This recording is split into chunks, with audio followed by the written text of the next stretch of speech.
Bonjour à tous et bienvenue sur boursicoté.com pour cette nouvelle analyse technique des principaux indices mondiaux, comme tous les vendredis, donc avec un DAX qui reprend là aussi un mouvement haussier. Alors là où on a vu que le CAC 40 avait inscrit un nouveau plus haut significatif, le DAX on en est loin. Alors on a une figure chartiste tout de même qui est intéressante, puisque la hausse avec tasse que nous avons sur le CAC 40, nous l'avons aussi sur le DAX. On peut voir ici une petite anse, un deuxième ici, deuxième tentative, et puis on a ici une troisième. Donc bon, c'est une variante de la configuration. On retiendra donc la deuxième ondulation et donc l'anse, qui nous donne donc un potentiel ici entre 13 800 et 14 600 grossièrement, qui nous donne donc 800 points, ce qui nous donnerait 15 400 en termes d'objectifs. Alors 15 400, c'est ni plus ni moins qu'une zone ici que nous avions connue.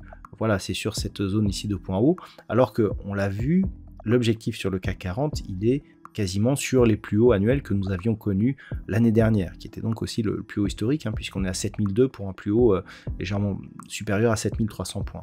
Donc, on voit qu'on est toujours dans une sous-performance au niveau du DAX par rapport aux autres indices européens et notamment le CAC, mais malgré tout, on a une configuration qui est haussière. Là aussi, on peut le voir, les retracements de Fibonacci nous indiquent une consolidation qui n'est pas venue chercher le 38,2 alors qu'on est venu le chercher sur le CAC. On est resté ici au niveau du 23,6 avant de revenir ici chercher donc cette zone de point haut, donc juste après la dynamique. Et donc clairement, là, il faudrait que l'on parvienne à casser ici cette zone des 14 600 points, voire la zone majeure ici des 14 840 pour vraiment avoir un impact sur la tendance moyen terme. On peut noter d'ailleurs que cette zone des 14 840 points, c'était le plus haut qui avait été marqué après ici le début de la guerre en Ukraine. Lorsque l'on voit ce qui s'est passé sur le CAC 40, c'est-à-dire que l'on a clôturé au-delà de cette résistance, c'est-à-dire au-delà donc du plus haut qui avait été testé sur cette guerre en Ukraine, eh bien on voit que le DAX, même sur un an, il a quand même beaucoup de retard, puisqu'on devrait être au moins à 15 000 points pour être à l'équivalent. Donc clairement, quand on sait en plus que le CAC 40 est pénalisé par le versement des dividendes, alors que le DAX ne connaît pas ce problème, on a un gros décalage entre ces deux indices, ce qui est lié au fait que la composition du DAX et du CAC 40 sont différentes, puisque le CAC 40 est porté par le luxe actuellement. Malgré tout, on reste ici sur un potentiel signal de hausse. Il faudrait toutefois valider ici une rupture de cette zone des 14 840 points pour vraiment s'extraire de cette zone à risque, puisqu'on est toujours dans une zone à risque malgré ici la cassure de la résistance oblique, et donc pour avoir une réorientation un peu plus nette à la hausse sur l'indice allemand. Pour l'instant, en tout cas, on le voit d'ailleurs sur les indicateurs, on repasse dans la partie supérieure de la zone d'évolution sur les histogrammes du MACD. On est ici dans une pré-dynamique qui pourrait reprendre et qui pourrait donc valider une reprise de la dynamique haussière, mais il faut absolument revenir au-delà ici des 14 840 points. Sur l'Eurostoxx 50, on est là aussi sur une configuration de reprise de la hausse, un petit peu moins forte que ce que l'on a sur le CAC. On peut observer ici donc cette impulsion, phase ici de consolidation et reprise du mouvement haussier. Alors pour tracer les retracements de Fibonacci, c'est un peu moins net que sur le CAC. En général, je prends toujours la dynamique directe, et là on serait tenté ici de prendre cette zone. Alors qu'on prenne l'un ou l'autre, ça change peu de choses en vérité. On n'est plus sur une configuration qui ressemble au DAX, à savoir ici une consolidation donc qui vient se stabiliser autour du retracement à 23,6, qui casse cette zone mais sans vraiment casser le plus haut significatif. On est vraiment beaucoup plus dynamique sur le CAC 40. Donc clairement, par rapport à cela, on a tout de même un signal haussier qui est en train de se préparer. La zone ici des 4033 devrait céder la semaine prochaine, et si tel était le cas, eh bien on aura un vrai signal de reprise. Donc impulsion, consolidation, 23,6 et reprise du mouvement, avec donc comme objectif eh bien, cette zone ici des 4250 points sur l'Eurostoxx 50. Les niveaux d'invalidation, eh bien c'est tout simplement cette zone de point bas, ici proche donc des 3800 points, et globalement on reprend ici une orientation haussière, donc sur le court, le moyen et le long terme sur donc cet indice européen. Sur les indices américains, par contre, ce n'est pas du tout la même musique. La hausse du jour est vraiment, elle reste assez peu marquée. Je veux dire, on a eu des séances beaucoup plus volatiles que celle-ci. On reste dans le même range que celui que nous avions là en fin d'année dernière. On a même du mal à franchir la moyenne mobile 20 exponentielle dans cette unité de temps daily. Donc clairement, on est sur une impulsion ici, et encore, impulsion c'est relativement faible, on est dans une phase qui reste baissière depuis ce nouveau plus bas significatif ici. Le plus haut que nous avons eu en fin d'année dernière eh bien, n'a pas permis de casser un précédent plus haut significatif, donc la tendance moyen terme elle reste baissière, et le fait de voir cette sous-performance donc de l'indice par rapport aux indices européens, le S&P 500, eh bien, il est vraiment en dessous, donc on attend ici.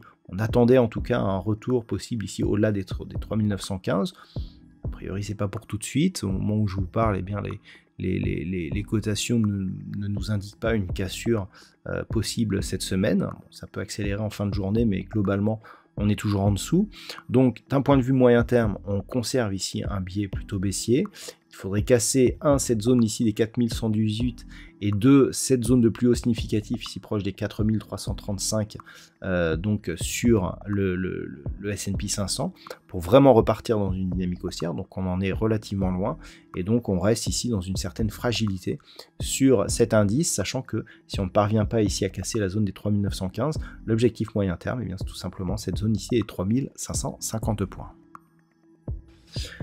Et puis on observe ce qui se passe sur le S&P 500, que dire du Nasdaq qui malgré la hausse que nous avons actuellement, eh bien reste sur un support ici, la zone des 10 700 points, qui était déjà un support l'année dernière, eh bien il a été encore testé aujourd'hui, et on a du mal ici à ne serait-ce que venir au contact de cette moyenne mobile 20 exponentielle. Donc clairement, là, on a même un signal baissier sur le Nasdaq, puisque lorsque l'on observe ici ce qui se passe, on a ici une ondulation, on a ici une deuxième ondulation, là on tente de rebondir, on revient, on a une anse avec tasse, une tasse avec anse, selon comment on regarde la tasse et l'anse, et inversée, c'est-à-dire ici, en cas de cassure de cette zone, qui est une zone en pointillé, qui est donc une ancienne zone de retracement, on a une zone de support qui était une zone intraday, mais qui est en train de se transformer en zone de support majeure, qui se situe ici sur ce niveau, donc sur ces points bas, donc proche des 10 675. Si on casse cette zone, clairement, le signal il est fort, 10 675 et ici 12 000 environ 75, nous donne une amplitude de 1400 points. Donc 1400 points ici, sous cette zone, on serait quasiment à 9000, 9002. Ça serait quand même une forte baisse. C'est des points que l'on n'a pas vus depuis pas mal de temps. Il faut vraiment repartir ici. On serait quasiment sur un objectif qui serait plus bas que le point haut que nous avions eu avant le Covid. Si on élargit, là ici on avait la hausse, on a eu la crise Covid, ensuite on est remonté. Là l'objectif nous donne un niveau inférieur à ce plus haut juste avant le Covid, donc il va falloir faire attention et surveiller ces niveaux. Donc le Nasdaq pour l'instant il est toujours dans une dynamique baissière, on le voit bien ici sur cette vue moyen terme, vous voyez l'orientation qu'on avait tout à l'heure sur le S&P 500, elle est encore plus marquée ici sur l'indice des techno américaines, et donc clairement par rapport à cette configuration, il va falloir donc observer la zone des 10 675 et il n'y aura pas de rebond technique qui inverserait cette tendance tant que les cours évoluent ici sous une zone proche des 12 200 points. Donc on reste dans une tendance baissière, que ce soit pour le court ou le moyen terme sur le Nasdaq, avec des risques même d'accélération en cas de cassure ici de cette zone des 10 675 points. Et enfin on termine avec le Nikkei qui est revenu ici sur cette zone de support. Alors l'indice japonais il est dans ce range depuis maintenant quelques mois, on a fait même quasiment toute l'année 2022 dans ce range, donc zone de support ici 25 800 points, zone de résistance, alors on en a deux, On a cette zone ici, donc cette zone de point haut, mais qui n'a été touchée qu'une fois, hein, légèrement au-delà des 29 000. Mais on a ici cette zone, voilà, approche des 28 400. Donc on est toujours ici dans ce range, sur la partie basse. D'un point de vue court terme, la faiblesse du rebond ici, alors les cours étaient fermés avec le NFP, on a eu quand même des grosses variations au niveau du yen, à voir si on va transformer ici et partir avec un mouvement à la hausse. Mais globalement, sur le Nikkei, ça reste très très neutre, hein, difficile d'essayer de capter une tendance sur cet indice japonais. Et même d'un point de vue court terme, on est sur une dynamique relativement forte, hein, puisque depuis cette impulsion, ici, on longe quasiment la bande de Bollinger inférieure, ce qui n'est jamais très bon signe. Et si il n'y avait pas eu cette zone majeure ici, eh bien on aurait peut-être cassé. Et même si on cassait cette zone, là le signal serait d'importance parce que du coup, on casserait un support qui l'a été ici pendant plusieurs mois, avec de rebonds significatifs à chaque fois. Et donc on aurait un objectif de poursuite en direction de cette zone ici des 24 400 points.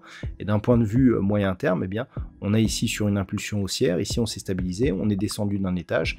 Et donc on pourrait bien revenir ici donc sur cette zone. Alors on a un point bas ici à 24 800. Mais globalement, on n'est toujours pas sorti d'affaire hein, sur cet indice japonais. Ceci dit, on avait eu une très forte hausse hein, précédemment, donc suite à la crise de Covid, et on est toujours largement au-dessus des niveaux tels qu'ils étaient avant justement cette crise. Donc on surveillera tout de même cette zone ici des 25 800 points sur le Nikkei. Voilà donc ce que l'on peut dire sur l'analyse technique de ces principaux indices mondiaux. Je vous souhaite de passer un très bon week-end et on se retrouve dès la semaine prochaine pour d'autres analyses techniques, toujours sur le site boursicoté.com.